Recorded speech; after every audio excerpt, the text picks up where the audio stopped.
அனைவருக்கும் வணக்கம். நான் காயத்ரி கிருஷ்ணன். இன்றைக்கி நம்ம கோதுமை ரவையோட பாசிப்பருப்பு சேர்த்து ஒரு அருமையான ஹெல்த்தி டிஃபன் பார்க்க போகிறோம்.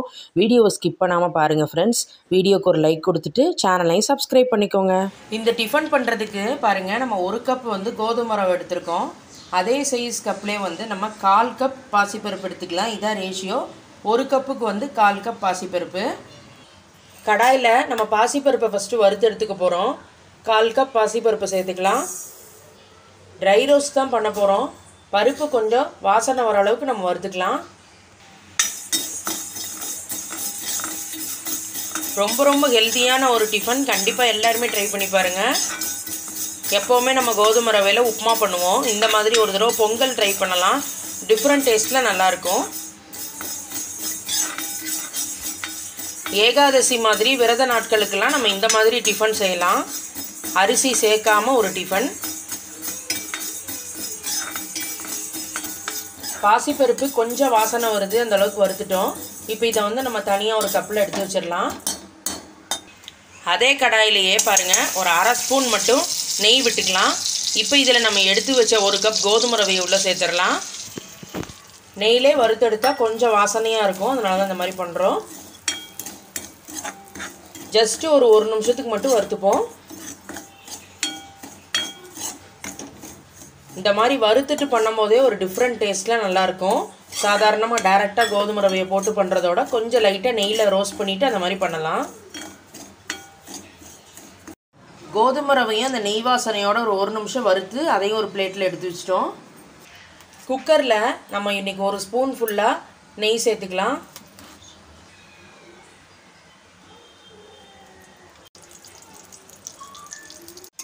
இதோட கூடவே நம்ம 1 டேபிள் ஸ்பூன் ஃபுல்லாக எண்ணெய் விட்டுக்கலாம்.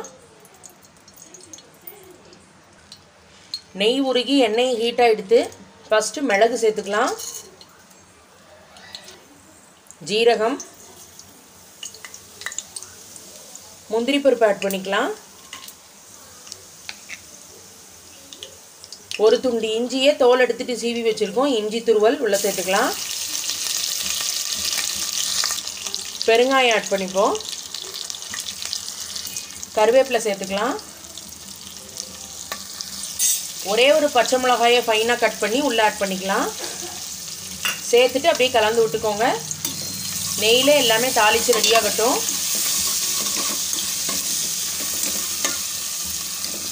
சாதாரணமாக நம்ம பொங்கலுக்கு தாளிக்கிற மாதிரி தான் எல்லாமே தாளிக்கணும்.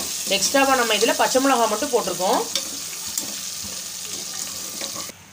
இப்போ இது எல்லாமே தாளித்ததும் நம்ம அந்த 1/4 கப் பாசிப்பருப்பை வறுத்து வச்சுருந்தோம். அதை இப்போ நல்லா வாஷ் பண்ணி எடுத்தாச்சு. அதை உள்ளே சேர்த்துடலாம். சேர்த்து அப்படியே தாளித்ததோடு மிக்ஸ் பண்ணிப்போம். மிக்ஸ் பண்ணியாச்சு. இப்போ இதில் நம்ம நெய்யில் வறுத்த கோதுமை ரவையும் உள்ளே ஆட் பண்ணிடலாம். கோதுமை ரவை எல்லாத்தோட சேர்த்து மிக்ஸ் பண்ணிக்கலாம்.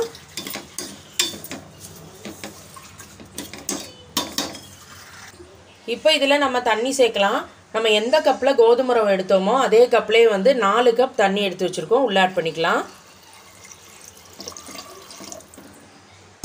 மொத்தமாக நம்ம 1 கப் கோதுமை ரவையும் 1/4 கப் பாசிப்பருப்பு எடுத்தோம்.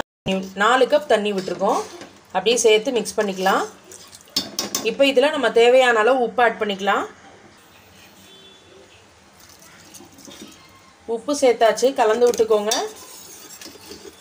ஒரு கொதி வரட்டும். சேர்ந்து கொதி வருது. இந்த டைமில் நம்ம குக்கரை க்ளோஸ் பண்ணி வச்சிடலாம். குக்கரை க்ளோஸ் பண்ணி விசில் போட்டாச்சு. 2 விசில் வரட்டும். சைட் டிஷ் பண்ணுறதுக்கு தேங்காய் சட்னி தான் பண்ண போகிறோம். மிக்ஸி ஜாரில் தேங்காய் சேர்த்துக்கலாம். கூடவே ஒரே ஒரு பச்சை மிளகாய் சேர்த்துட்டு 2ஐயும் மட்டும் ஒரு சுற்றி சுற்றிக்கலாம்.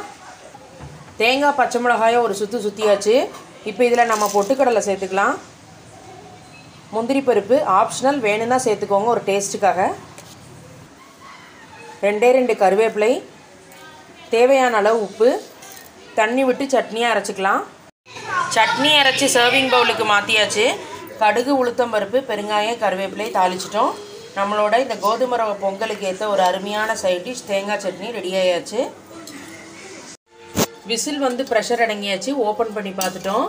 ரொம்பவே அருமையாக ரெடியாக இருக்குது பாருங்கள். கன்சிஸ்டன்சிலாம் பர்ஃபெக்டாக வந்திருக்கு. கோதுமை ரவை பொங்கல் அருமையாக ரெடியாக இருக்குது. இப்போ சேர்த்து நல்லா மிக்ஸ் பண்ணிட்டோம். லாஸ்ட்டாக இதில் சர்வ் பண்ணுறதுக்கு முன்னாடி இதில் இப்போ நம்ம 1 ஸ்பூன் நெய் விட்டுக்கலாம்.